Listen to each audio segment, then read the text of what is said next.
నమః శివాయ సాంబాయ శాంతాయ పరమాత్మనే మృత్యుంజయాయ రుద్రాయ మహాదేవాయ తే నమః. శివాయ గురవే నమః. శ్రీమాత్రే నమః. శ్రీ విష్ణురూపాయ నమః శివాయ. ఈటీవీ లైఫ్ ఆధ్యాత్మిక ఛానల్ తమసోమా జ్యోతిర్గమయ జీవనవేదం కార్యక్రమానికి స్వాగతం.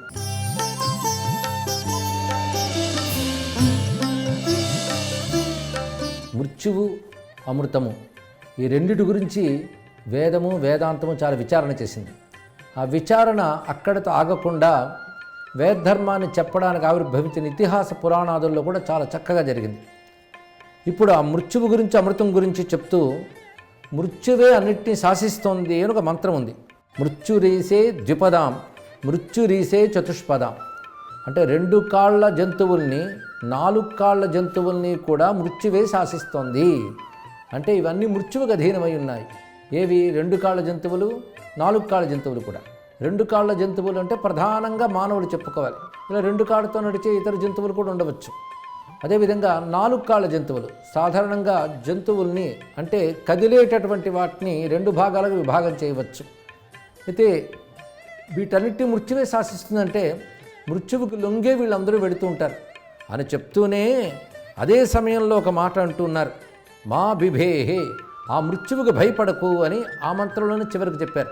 అంటే మృత్యువే శాసిస్తున్నప్పుడు మృత్యువుకు భయపడకని చెప్పడం ఎందుకు అంటే మరొక మాట అథర్వవేదంలో చెప్తున్నారు, నా మరిష్యసి నమిరిష్యసి మా బిభేహే. 2 మార్లు చెప్పారు, నువ్వు చచ్చిపోవు భయపడకు అన్నారు. నువ్వు మరణించవు భయపడకు అనే మాట కనబడుతున్నది. ఒకవైపు మృత్యువే అందరినీ శాసిస్తోంది, మనం మృత్యువుకు లొంగి ఉంటామని చెప్తూనే నువ్వు మరణించవు అని చెప్తున్నారు. ఈ రెండింటినీ అన్వయించుకోగలగాలి. ఎందుకంటే మృత్యువు ఇక్కడ ఉంది, అమృతము ఇక్కడ ఉంది. అమృతం ఎక్కడో ప్రపంచానికి అతీతంగా ఉంది, ప్రపంచంలో మృత్యువు ఉంది. అంటే మృత్యువు నుంచి అమృతం వైపు మనం వెళ్ళడం కోసం ఎన్ని దాటాలో, కానీ మృత్యువు అమృతము ఇక్కడే ఉన్నది. అది తెలుసుకొనే పని చేయాలి. ఇది తెలుసుకుంటే మృత్యుదశ అంటే అజ్ఞాన దశ, అమృత దశ అంటే జ్ఞాన దశ. ఇదొక్కటి తెలుసుకుంటే చాలు. కనుకనే మృత్యువు అంటే అజ్ఞానము, అమృతం అంటే జ్ఞానము. మనం ఇప్పుడు ప్రయాణం ఎక్కడి నుంచి వెళ్ళాలి? అజ్ఞానం నుంచి జ్ఞానానికి వెళ్ళాలి. అది అజ్ఞానానికే అసత్యం అంటారు, జ్ఞానాన్ని సత్యం అంటారు. అజ్ఞానాన్ని చీకటి అంటారు, జ్ఞానాన్ని వెలుగు అంటారు. అజ్ఞానాన్ని మృత్యు అంటారు, జ్ఞానాన్ని అమృతం అంటారు. ఈ మూడింటిని చెప్తూ వేదం అసతోమా సద్గమయ, తమసోమా జ్యోతిర్గమయ, మృత్యోర్మా అమృతం గమయ అన్నారు. ఇక్కడ గమయ ప్రయాణం అటువైపు వెళ్ళాలి. ఆ విధంగా భగవంతుని నన్ను తీసుకువెళ్ళాలని భగవంతుని ప్రార్థిస్తున్నాం. అయితే ఇక్కడ ఈ మృత్యువు అమృతము 2 కలిసి ఉన్నాయంటే అర్థం ఏంటో తెలుసుకోవాలి. మృత్యు అంటే మరణించే స్వభావం కలిగినది. అవేమిటి అని ఆలోచిస్తే ఈ శరీరానికి మరణించే స్వభావం ఉన్నది. ఎప్పుడు? పుట్టిన తర్వాత ఎప్పుడో మరణిస్తుందండి అంటాం. కాదు, పుట్టిన దగ్గర నుంచి మరణం మనతో పాటే వస్తూ ఉంటుంది. ఇది ఎలాగో అంటే ఒకరోజు గడిచింది అంటే మనకో రోజు పెరిగిందని కాదు, ఒకరోజు తరిగిందని అర్థం ఇక్కడ. కనుక మనం ముందుకు వెళుతున్నాము అంటే ఒక్కొక్క రోజు కబళించబడుతున్నది. అలాగే శరీరంలోనే మనం మృత్యువుని చూస్తూ ఉంటాం. అది ఎలాగో అంటే బాల్యం దాటి యవ్వనంలోకి, యవ్వనం దాటి క్రమంగా వార్ధక్యంలోకి వస్తున్నామంటే బాల్యం నుంచి యవ్వనంలోకి వెళ్ళేటప్పటికల్లా బాల్యం మరణించలేదా? అదేవిధంగా యవ్వనం నుంచి పైకి పెడుతుంటే క్రమంగా యవ్వనం కూడా మరణిస్తున్నది. చివరికి వార్ధక్యంలోకి వెళతాం. అంటే ఇవి కూడా మరణములే, ఒక మార్పే మరణం. అది తెలుసుకోవాలి. ఒక దశ నుంచి మరొక దశకు వెళ్ళినప్పుడు మొదటి దశ పోతోంది, అదే మరణం. అయితే ఇక్కడ గమనించవలసినది, బాల్యం నుంచి వృద్ధాప్యం వరకు దశలు మరణిస్తూ ఉన్నా మొత్తం నేనున్నాను కదా అని చెప్తాడు. కనుక బాలుడుగా ఉన్నవాడు ఇప్పుడు బాలుడుగా లేడు, కానీ వాడున్నాడు, బాల్యం లేదు.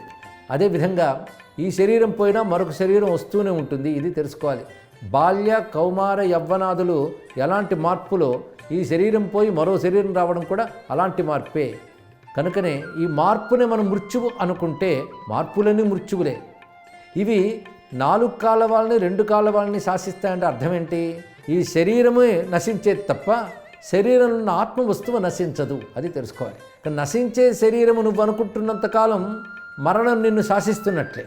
ఏది నశించదో ఆత్మస్వరూపమే నేను అని భావించేవాడు వాడు మరణించని వాడే, వాడు అమృతుడు. కనుక నశించని ఆత్మ ఇందులోనే ఉంది, నశించే శరీరము ఇక్కడుంది. నువ్వేది అనుకుంటావో దాన్ని బట్టి నిర్ణయింపబడుతుంది. నశించే లక్షణం కలిగిన శరీరాలను నువ్వు అనుకుంటే మృత్యువు నిన్ను శాసిస్తున్నది. నశించని పరమాత్మ స్వరూపమే నేను అనుకుంటే నువ్వు భయపడవలసిన అవసరం లేదు. అది ఇందులో భయపడకు అని వెంటనే చెప్పిన దాని అర్థం ఇది. కనుక 4 కాళ్ళైనా 2 కాళ్ళైనా శరీరాలే కదా. ఈ శరీరాలు నేను అనేటటువంటి భ్రాంతి విడిచిపెట్టాలి. ఇవి పరికరాలు మాత్రమే. వీటిల్లో నశించని ఒక వస్తువు ఉంది, అది తెలుసుకునే ప్రయత్నం చేయాలి. ఆ ప్రయత్నం పేరు ఆధ్యాత్మిక సాధన. ఏది శాశ్వతమో ఏది అమృతమో దాన్ని తెలుసుకునే ప్రయత్నం చేయటం ఒకటి, దానితో అనుబంధం ఏర్పరచుకున్నట్టు ఒకటి, 2 కావాలి ఇప్పుడు. కానీ మన అనుబంధం దేనితో ఉండాలంటే ఈ శరీరంతో ఉన్న ప్రపంచంతో అనుబంధం కాకుండా ఈ శరీరంలో ఉంటూ ప్రపంచాన్ని శాసించే పరమాత్మతో అనుబంధం పెంచుకోవాలి. ఎందుకంటే ఆ పరమాత్మే అమృత స్వరూపుడు. ఈ మారిపోయే లక్షణం కలిగినది మృతస్వరూపం. కనుకనే మానవులకి మర్త్యులు అని పేరున్నది. ఈ లోకానికి మర్త్యలోకం అని పేరుంది. మర్త్య అంటే మరణించే స్వభావము కలిగి ఉండుట అని అర్థం. మరణించే స్వభావం కలిగిన వాడే మానవుడు. అంటే ఆ శరీరములకు ఆ లక్షణం ఉంది. కానీ ఆత్మగా ఎవడున్నాడో వాడు నశించడు. గనక ఆత్మజ్ఞానం సంపాదించుకునే ప్రయత్నం చేస్తున్నంతసేపు మనం మృత్యువు నుంచి అమృతం వైపు ప్రయాణం చేసినట్లే. ఆ విధంగా మన బుద్ధి అటు తిరగాలి. అంతేగాని మనలా నశించిపోయే వాటి గురించి ఆలోచిస్తూ ఉంటే చివరికి శరీరం నశించాక మళ్ళీ నశించే శరీరాల్లోనే పడుతూ ఉంటాం. కనుక మన బుద్ధి నశించిపోయే విషయాలను విడిచిపెట్టి నశించని విష్ణువును పట్టుకోగలగాలి. అని పరమాత్మ వైపు బుద్ధిని తిప్పగలిగితే అమృతంతో అనుబంధం ఏర్పరచుకున్నట్లే. ఎవడికి అమృతంతో అనుబంధం ఉంటుందో వాడు నశించడు. అందుకే పాము కాటు వేస్తే మొత్తం 7 రోజుల తర్వాత మరణిస్తాను అనుకున్నాడు పరీక్షణ్ మహారాజు. వెంటనే సుఖయోగేంద్రుడిని ఆశ్రయించాడు. సుఖయోగేంద్రుడు భాగవత కథ చెప్పాడు. దానితో ఆయన ఏమంటాడంటే నన్ను ఇంక పాము కాటు వేయదు అన్నాడు. అంటే దేనికి మరణించే స్వభావం ఉందో దానికి పాము కాటు వేస్తుంది. ఇంకా శరీరాలతో నాకు తాదాత్మ్యం లేదు. ఇప్పుడు నా తాదాత్మ్యం అమృత స్వరూపుడైన కృష్ణునితోనే అయినది అంటాడు. కనుక భగవత్ చింతన చేసేవాడు అమృతంతో అనుబంధం పెట్టుకున్నటువంటి వాడు.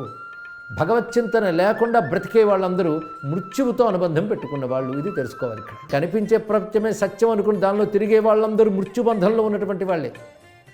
దానివల్ల ఏమవుతున్నది? ఆ ప్రపంచంలోనే తిరుగుతూ పోతాడు. ఆ వస్తువుల మోహంతోనే ఉంటాడు.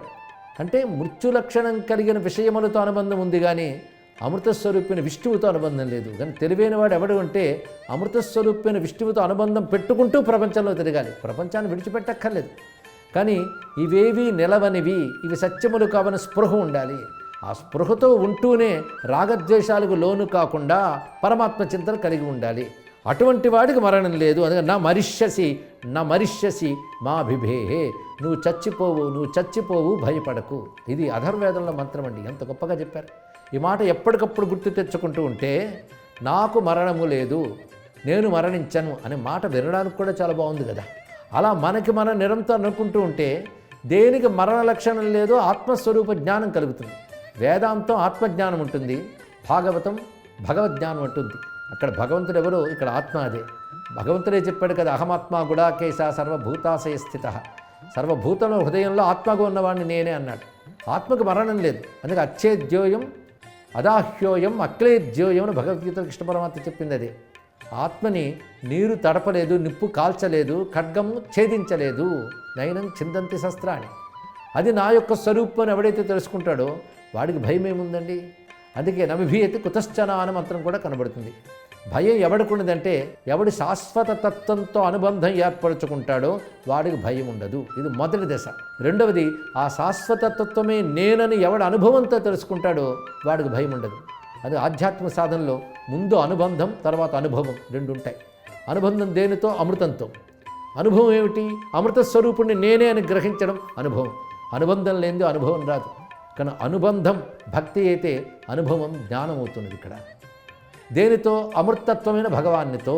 ఆ భగవానుడే నాలో కూడా ఆత్మగా ఉన్నాడని తెలుసుకుని ఆత్మ యొక్క లక్షణములు ఏదైతే శాశ్వతత్వము, అమరత్వము, మార్పు లేనితనము, శరీరాదులకి విలక్షణంగా అంటే శరీరంలో ఉంటున్నా శరీరాలకు అంటకుండా ఉంటుంది, అది నా స్వరూపం తెలుసుకుంటే ఇంకా నేను నశించను కదా. వినశ్యత్ స్వవినశ్యంతం యప్పశ్యతి సపశ్యతి అంటారు కృష్ణ పరమాత్మ గీతలో. నశించే వాటిలో నశించకుండా ఉన్నది ఏదో దాన్ని చూసిన వాడే నిజంగా చూపున్నవాడు అన్నారు ఇక్కడ. అంటే నశించే శరీరమున యందు నశించిన ఆత్మవస్తువు ఒకటి ఉంది. దాన్ని చూసిన వాడే అంటే దాన్ని అనుభవానికి తెచ్చుకున్నవాడెవడో వాడే జ్ఞాని, వాడే శాశ్వతుడు, వాడే అమృతుడు, వాడే అమరుడు అన్నారు. అది అద్భుతమైన మాట. కనుక మానవుడు తన జీవిత కాలంలో తెలుసుకోవలసినది అమృతంతో అనుబంధం ఏర్పరచుకోవాలి. అమృతంతో అనుబంధం ఉంచుకున్నవాడినే ఆస్తికుడు అని కూడా అంటారు. కనుక భగవంతుడు నావాడు అని ఎవడైతే అనుకుంటాడో వాడికి ఏ విషయంలో భయం ఉండదట. నయస్య హన్యతే సఖ న జీయతే కదాచన అని ఋగ్వేదంలో గొప్ప మంత్రం ఉంది. అంటే భగవంతుడు ఎవడికి సఖుడో వాడు చంపబడడు, వాడు పరాజయాన్ని హానిని పొందడు అన్నారు. నా హన్యతే నా జీయతే ఈ మాటకు అర్థం ఏంటంటే వాడికి మరణము లేదు, వాడికి హాని పరాజయము లేదు. ఎవడికి భగవానుడు సఖుడో అన్నారు. ఇది కూడా గొప్ప మాట. అంటే భగవానుడు సఖుడు అంటే భగవంతుడితో అనుబంధం ఉండాలి. అనుబంధం ఎలా ఏర్పడుతుందండి? నిరంతర చింతనే అనుబంధము. ఆ భగవంతుని నిరంతరం చింతన చేస్తూ ఆయన యొక్క తత్వాన్ని, ఆయన గుణాలను, ఆయన లీలల్ని, ఆయన మాధుర్యాల్ని ఇవన్నీ చింతన చేస్తూ ఉంటే మన యొక్క మనస్సు పరమాత్మతో అనుబంధం ఏర్పరచుకుంటుంది. అందుకే అన్ని అశాంతులకి, అన్ని చిరాకులకి గొప్ప ఔషధం ఏంటంటే అమృత చింతనము. అంటే పరమాత్మకు సంబంధించిన చింతన. ఎవడు సుఖంగా ఉంటాడంటే భగవల్ లీలలు వింటూ వాటిని చింతన చేస్తూ అవే సత్యములు నిత్యములను భావన చేస్తున్నవాడు వాడికి ఎప్పుడూ నాశనం ఉండదు. ఎందుకంటే వాడు అమృతంతో అనుబంధం పెట్టుకున్నాడు కదా. ఆ అనుబంధం 7 రోజులు కథ వినడం వల్ల పరీక్షిత్ మహారాజు ఆ తాదాత్మ్యం పొందిపోయి అమృతముతో అనుబంధం ఏర్పరచుకోవడం వల్ల నన్ను ఏ సర్పము కాటు వేయదన్నాడు ఆయన. అంటే అర్థం ఏమిటి? మృత్యువే నాకు లేదన్నాడు. అంటే తానేమిటో తెలుసుకోవడం జరిగింది. కనుక భగవద్భక్తుడు, ఆత్మజ్ఞాని ఈ రెండూ ఒకే సమానార్థంలో మనం తెలుసుకుంటే అమృతస్వరూపుడైన భగవంతునితో అనుబంధం ఏర్పరచుకున్న భక్తుడికి ఇంకా మరణమే లేదు, వాడి శాశ్వతుడే. ఎందుకంటే మరణించే విషయములతో వాడికి తాదాత్మ్యమే లేదు, వాడికి అంత ధన్యుడు వాడు. అందుకే అద్భుతంగా ఈ మృత్యువు గురించి చింతన చేసి అమృతం గురించి చింతన చేస్తూ మృత్యోర్మ అమృతంగమయ అనే మాటను చెప్పారు. దీన్ని బట్టి మనకు తెలుస్తున్నది ఏంటంటే ఎవడు భగవంతుడి వాడో వాడు ఎప్పుడు శాంతంగా ఉండగలడు, వాడు క్షేమంగా ఉండగలడు. అంతేకాదు వాడికి ఏ మృత్యువు లేదు. అందుకే ఎవడయ్యా గొప్పవాడంటే ఎవడు దేవవంతుడో వాడు గొప్పవాడు అని వేదం మరొక చోట చెప్తున్నది. ఇక్కడ దేవవంతుడు, అదే నన్ను ఎప్పుడూ దేవవంతుడిగా చెయ్యవయ్యా అని ఒక మంత్రం కూడా మనకు చెప్తున్నది. దేవవంతుడు అంటే అర్థం ఏంటి? దేవవంతుడు దేవుడు కలవాడు అని అర్థం. ఇక్కడ దేవుడు ఉన్నవాడు అంటే దేవుడు ఉన్నాడని ఎవడు అనుకుంటున్నాడో వాడు భాగ్యశాలి. అంటే భగవద్ అస్తిత్వం ఎవడైతే తెలుసుకుంటున్నాడో వాడు భాగ్యశాలి అన్నారు. భగవంతుడు లేనివాడు వాడు లేనివాడు వ్యర్థుడు అన్నారు. అంటే నాస్తిక జీవితం పశు జీవితం, మృత్యు జీవితం అనిపించుకుంటుంది. ఆస్తిక జీవితం అమృత జీవితం అనిపించుకుంటుంది. అంటే భగవంతుడి వాళ్ళం కావాలి మనం. కానీ ఎవరి వాడివి అంటే భగవంతుడి వాడిని మనం తడుపుకోకుండా చెప్పగలగాలండి. రామదాస్ చెప్పాడు, రాముని వారము మాకేమి విచారము అన్నాడు. పైగా వేదమంత్రంలో ఒక చోట భగవానుడా మేము నీ వారము నువ్వు మా వారివి అని ఒక మంత్రం కనబడుతుంది. దీని అర్థం ఏమిటి? మన భగవంతుడి వారం, అతను అమృత స్వరూపుడు. మన భగవంతుడి వాళ్ళమని చెప్పుకోగలుగుతున్నామా? మనల్ని ఎన్ని రకాలుగా చెప్తామంటే మన ఉద్యోగాన్ని చెప్పుకుంటాం, అదేవిధంగా మన పొజిషన్ని చెప్పుకుంటూ ఉంటాం, మన శరీరం గురించి మాట్లాడతాం. కానీ ఒకటి తెలుసుకోవాలి, ఇవన్నీ శాశ్వతంగా పోయేవే. ఆ పోయేవాడితో మనం ఐడెంటిఫై అనుబంధం ఏర్పరచుకుని మాట్లాడుతున్నాం. కానీ పోని పరమాత్మతో అనుబంధం ఏర్పరచుకుని మాట్లాడితే ఎలా ఉంటుంది? కానీ మీరెవరండి అంటే ఫలానా వారికి ఫలానా అండి అని చెప్తామే తప్ప భగవంతుడి వారమని చెప్పుకోగలమా? కానీ భగవంతుడి వారమని ఎవరైతే చెప్పుకుంటారో వాళ్ళు ధన్యులయ్యా. కృధిమా దేవవంతం అని ఋగ్వేదంలో మంచి మాట చెప్పారు. ఇక్కడ నన్ను దేవవంతునిగా చెయ్యము, దేవవంతుని దేవుడు కలవాడిగా చెయ్యము. అంటే నాకు దేవుడున్నాడు అని ధైర్యంగా చెప్పుకోవాలండి. అది దేవుడు ఎవడుకున్నాడు? ఇప్పుడు మరో ప్రశ్న, దేవుడు ఉన్నాడు అనుకునే వాడికి ఉన్నాడా? అందరిలోనూ ఉన్నాడు. అందుకే గురువుగారి దగ్గరికి వెళ్ళి ఒక ప్రశ్న వేశాడు, దేవుడు అంటే ఎవరండి అని. నువ్వు ఇలా ప్రశ్న వేయడానికి లోపల ఏ శక్తి ఉందో అదే దేవుడు అని చెప్పాడు. కనుక దేవుడు అనేటటువంటిది అందరిలో ఉన్నాడు, అందరూ దేవుడు వాళ్ళే. కానీ భగవంతుడి వారు కాని వారు ఎవరండి? అందరూ భగవంతుడి వాళ్ళే కదా. ఇది అతి తెలివిగా మాట్లాడినట్టు అనిపిస్తుంటుంది. కానీ అందరూ భగవంతుడి వారే, ఎవరూ భగవంతుడి వారు కారు. ఏమిటి ఇందులోనే తేడా అంటే అందరూ భగవంతుడి వారు అనడంలో సత్యమే కావచ్చు, కానీ మేము భగవంతుని వారు అని అనుకునేవారు ఎంతమంది, అది ఆలోచించవలసిన అవసరం. కనుక మేము భగవంతుని వాళ్ళం అనుకునే వాళ్ళనే మనం భగవంతుని వారు అనాలి. ఆ అనుకోకుండా బ్రతుకుతున్న వాళ్ళు ఎందరు ఉన్నారండి. అసలు ఆయన ఉన్నాడని స్పృహ కూడా లేకుండా బ్రతికే వాళ్ళు చాలామంది ఉన్నారు. అయితే కష్టం వస్తే గుడికెళ్ళి దండం పెట్టుకునే వాళ్ళు ఉండవచ్చుగాక, వాళ్ళు కొంత నయం. కానీ నిరంతరం భగవంతుడున్నా అని స్పృహతో జీవించేవాడు ఎవరున్నాడో వాడే అమృతంతో అనుబంధం ఏర్పరచుకున్నవాడు. వాడికి మృత్యువుతో బంధం ఉండదు, అది తెలుసుకోవాలి. మళ్ళీ మృత్యు రూపమైనటువంటి ఈ సంసారంలో మరి వాడు పడడు. అమృతంతో అనుబంధం ఏర్పరచుకున్నవాడు కనుక ఒక కొట్టుకుపోయేటువంటి వాడు ఒడ్డునున్నవాడి చెయ్యి పట్టుకుంటే ఒడ్డుకు చేరిపోతాడు, మరి కొట్టుకుపోడు. అలాగే భగవంతుడు ఉన్నాడనే ఒక ఉనికి, ఆ విశ్వాసం అది కలిగిన వాడెవడో వాడు దేవవంతుడు. ఈ దేవవంతుడు అనే మాట చాలా అందమైనటువంటి మాట వేదం ఇస్తున్నది. కనుక భగవంతుడు ఉన్నాడనే ధైర్యంతో, ఆయన ఉన్నాడనే స్పృహతో రెండిటితో జీవించాలి. ధైర్యము స్పృహ అనే మాట అన్నాం. భగవంతుడు ఉన్నాడంటే ధైర్యం వస్తుందని జీవితంలో. రెండవది స్పృహ ఉండాలి. ఆయన ఉన్నాడని స్పృహ ఉందనుకోండి, తప్పు చేయకుండా జాగ్రత్త పడతాం. కానీ భగవంతుడు స్పృహ ఎప్పుడు ఉండాలి. వాడు ఆస్తికుడు. ఊరికనే దేవుడిని నమ్ముతారు ఆస్తికులు అన్నం కాదు. దేవుడున్నాని స్పృహతో అనుక్షణం జీవించగలగాలి. అప్పుడు వాడు ఆనందంగా జీవిస్తాడు, ధర్మబద్ధంగా జీవిస్తాడు. రెండు ఉంటాయి భగవద్భక్తుల్లో, ఒకటి ధర్మం, రెండవది ఆనందం. ఎందుకంటే భగవంతుడు ఉన్నాడు కనుక నేను తప్పు చేయకూడదు, ధర్మంగా ఉండాలనుకుంటాడు. అదేవిధంగా భగవంతుడు ఉన్నాడు కనుక నేను ఆనందంగా ఉంటాను, ఆయన ఉన్నాడుగా నాకేం అన్నట్టుగా జీవిస్తాడు. కానీ భగవద్విశ్వాసం అనేటువంటిది అనుబంధంగా మారాలి. విశ్వాసంగా మిగిలిపోకూడదు, అనుబంధంగా మారాలి. భగవంతుడు నమ్మితే ఏం లాభం అండి? అనుబంధం ఏర్పరచుకోవాలి. దేవుడు ఉన్నాడని నమ్ముతున్నానండి, ఏం ప్రయోజనం? ఆయనతో అనుబంధం ఏర్పరచుకో. అనుబంధం ఎలా వస్తుంది?